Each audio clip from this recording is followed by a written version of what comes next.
Bagaimana Nabi SAW waktu berziarah kubur orang tuanya, apa yang dibaca? Nabi SAW disebutkan hanya menziarahi kubur ibunya, Aminah, di daerah Rabwah.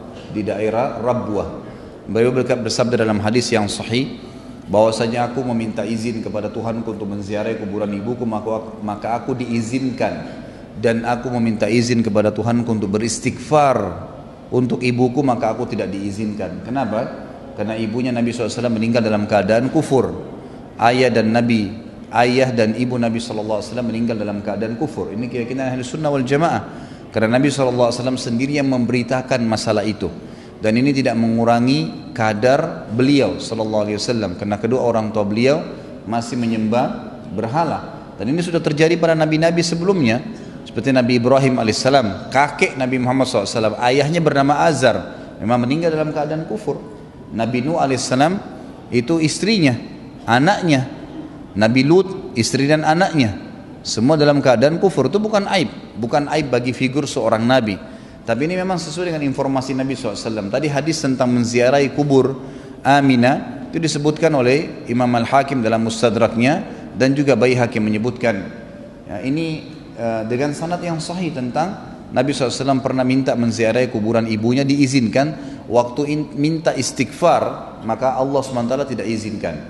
Kemudian masalah ayahnya adalah hadis Nabi SAW juga pada saat dalam hadis Bukhari, di mana Nabi SAW pernah didatangi oleh beberapa sahabat, dan mereka bertanya hal-hal yang sepele. Kadang-kadang kalau ada hukum turun, lalu mereka bertanya, kenapa tidak begini ya Rasulullah, dan kenapa tidak begitu ya Rasulullah.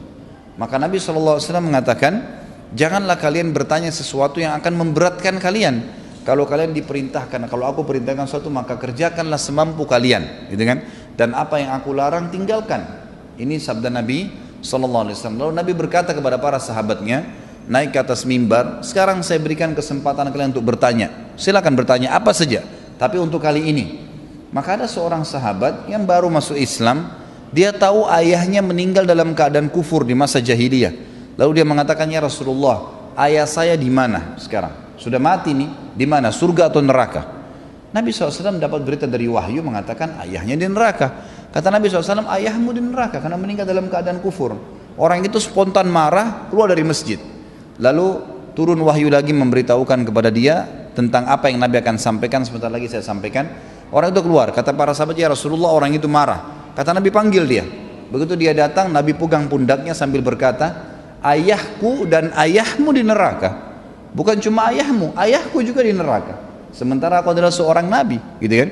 Jadi ini menjelaskan tentang masalah kedua orang tua Nabi SAW. Jadi kalau anda tanya, waktu Nabi ziarah kuburan orang tuanya baca apa? Tidak ada bacaan di situ. Ya, tidak ada bacaan. Tetapi di sini dibolehkan seorang Muslim mendatangi kuburan orang tuanya. Ya, itu hanya itu saja. Apakah ada doanya? Tidak disebutkan, karena Nabi SAW tidak berdoa, tidak beristighfar untuk ibunya, tapi menziarahi diizinkan, gitu kan? Ini yang ada. Tapi kalau yang anda ingin tanya adalah bagaimana atau apa yang dibaca seorang Muslim pada saat menziarahi kubur, itu memang ada sendiri. Nanti ada pasal yang kita bahas berhubungan dengan pasal kita juga masalah azab dan nikmat kubur, gitu kan? Kalau seseorang Muslim mendatangi kubur, disunnahkan dia membaca Assalamualaikum dara qaumin mu'minin, ya, keselamatan bagi kalian wahai penghuni tempat orang-orang yang beriman. Antumus sabiquna nahnu insyaallah bikum lahikun. Kalian telah mendahului kami dan kami akan menyusul kalian. Ada tambahan riwayat mengatakan ghafarallahu mustaqdimina minkum wal mustakhirina minna. Semoga Allah mengampuni orang-orang kalian yang telah mendahului kami, dan mengampuni kami juga yang akan menyusul kalian. Ada juga riwayat-riwayat lain yang menyebutkan tentang masalah ragam doa mendatangi kubur. Intinya kita memberikan salam dan mendoakan mereka, itu ada.